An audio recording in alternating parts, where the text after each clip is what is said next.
What is man? A man is a human being who works. By working, he supports himself, his wife, and his wife's children. A woman, on the other hand, is the human being who does not work, or at least only occasionally. Most of her life, she supports neither herself nor her children, let alone her husband. Any qualities in a man that a woman finds useful, she calls masculine, or others, of no use to her or to anyone else for that matter, she chooses to call effeminate. A man's appearance has to be masculine if he wants to have success with women, and that means it will be geared to his one and only raison d'etre, work. His appearance must conform to each and every task put to him, and he must always be able to fulfill it. Expect at night when the majority of men wear stripped pajamas with at most 2 pairs of pockets, men wear a kind of uniform made of durable, stain-resistant material in brown, blue, or gray. The uniforms, or suits, have up to 10 pockets in which they carry instruments and tools indispensable for their work. Since a woman does not work, her night or day clothes rarely have pockets. For social events, men are permitted to wear black, a color that shows marks and stains, since of those occasions men are less likely to be dirty themselves. Moreover, the bright colors worn by women show up advantages against it. The occasional red or green evening jackets worn by men are acceptable, since by contrast, all the real men present seem so much more masculine. The rest of the man's appearance is also adapted to this situation. His hairstyle requires only 15 minutes at the barber every 2 or 3 weeks. Curls, weaves, and tints are not encouraged as they might hinder his work. Men often work in an open air or spend a considerable amount of time in it, hence complicated style would be a nuisance.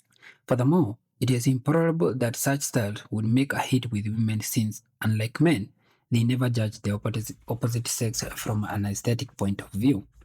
So most men, after 1 or 2 attempts at individuality, realize that women are indifferent to their efforts and revert to the standard style, short or long.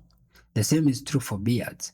Only oversensitive men, usually ones with intelligent pretentious, who want to appear mentally tough by letting their facial hair grow indiscriminately, wear a fun beard for any length of time. It will be tolerated by women, however, for a beard is an important indication of a man's character and therefore the way in which he might be most easily exploited. His field of work will usually be that of the neurotic intellectual. Generally, a man uses an electric razor for about 3 minutes every morning to keep his beard in check. For his skin, soap and water are considered good enough. All that is required in cleanliness and the absence of makeup so that everyone can see what he is like. As for his fingernails, they should be as short as possible. Apart from a wedding ring, one to show that he is already being used by a particular woman for a particular purpose, a proper man wears no ornament. His clumsy functional watch, worn on the wrist, is hardly decorative. Heavy in design, waterproof, shock resistant, showing the correct date, it cannot possibly be called an ornament. Usually, it was given to him by the woman for whom he works. Shirts, underwear, and socks for real men are so standardized that their only difference is one of size. They can be bought in any shop without difficulty or loss of time. Only in ties is there any degree of freedom, and then a man is usually so unused to choosing that he lets his woman buy them for him. Only in ties there is any degree of freedom, and then a man is usually so unused to choosing that he lets his woman buy them for him.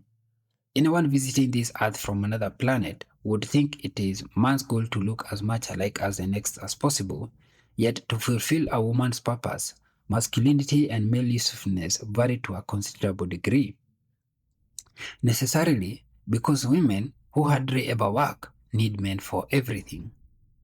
There are men who carefully maneuver a large limousine out of the garage at 8 o'clock every morning. Others leave an hour earlier, traveling in a middle-class sedan. Still others leave when it is not yet light, wearing overalls and carrying lunch boxes, to catch buses, subways, or trains to factories or building sites. By a trick of fate, it is always the latter, the poorest, who are exploited by the least attractive women. For unlike women, who have an eye for money, men notice only women's external appearance, Therefore, the more desirable a woman is in their own class are always being snatched out from under their noses by men who happen to earn money. No matter what a particular man does or how he spends his day, he has one thing in common with all other men. He spends it in degrading manner, and he himself does not gain by it. It is not his own livelihood that matters. He would have to struggle far less for that, since luxuries do not mean anything to him anyway. It is the fact that he does it for others that makes him so tremendously proud. He will undoubtedly have a photograph of his wife and children on his desk and will miss no opportunity to hand it around. No matter what a man's job may be, bookkeeper, doctor, bus driver, or managing director, every moment of his life will be spent as a cog in a huge and a pitiless system, a system designed to exploit him to the utmost to his dying day. It may be interesting to add up figures and make them tally, but surely not year in, year out. How exciting it must be to drive a bus through a busy town, but always the same route, at the same time, in the same town, day after day, year after year. What a magnificent feelings of power to own that countless workers move at one's command. But how would one feel if one suddenly realized one was their prisoner and not their master? We have long ceased to play the games of childhood. As children, we became bored quickly and changed from one game to another. A man is like a child who is condemned to play the same game for the rest of his life. The reason is obvious. As soon as he is discovered to have a gift for one thing, he is made to specialize. Then, because he can earn more money in that field than another, he is forced to do it forever. If he was a good at arithmetic in school, if he had a head of figures, he would be sentenced to a lifetime of figure work as a bookkeeper, mathematician, or a computer operator, for their lies a maximum work potential. Therefore, he will add up figures, press buttons, and add up more figures, but he will never be able to say, I am bored. I want to do something else.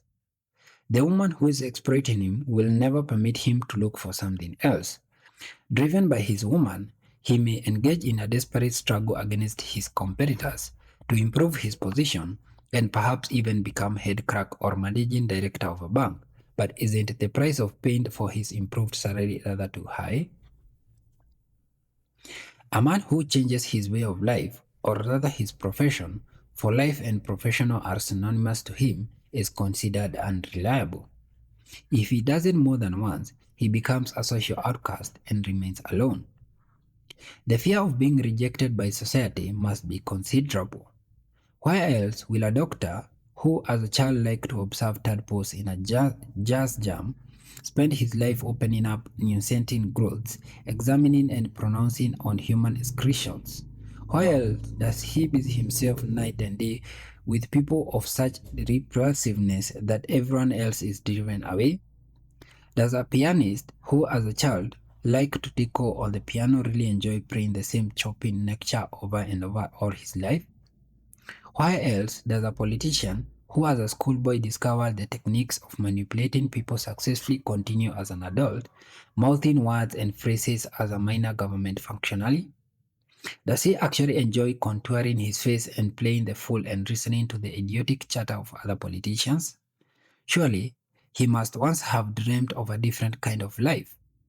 Even he became the president of the United States, wouldn't the price be too high? No. One can hardly assume men do all this for pressure and without feeling a desire for change. They do it because they have been manipulated into doing it. Their whole life is nothing but a series of conditioned reflexes, a series of animal acts. A man who is no longer able to perform these acts, whose earning capacity is lessened, is considered a failure. He stands to lose everything: wife, family, home, his whole purpose in life, all things in fact which give him security. Of course, one might say that a man who has lost his capacity for earning money is automatically freed from his burden and should be grand about this happy ending. But freedom is the last thing he wants. He functioned, as we shall see, according to the principle of pleasure in non-freedom. To be sentenced to lifelong freedom is worse than lifelong slavery. To put it in another way, a man is always searching for someone or something to enslave him. For only as a slave does he feel secure, and as a rule, his choice falls on a woman.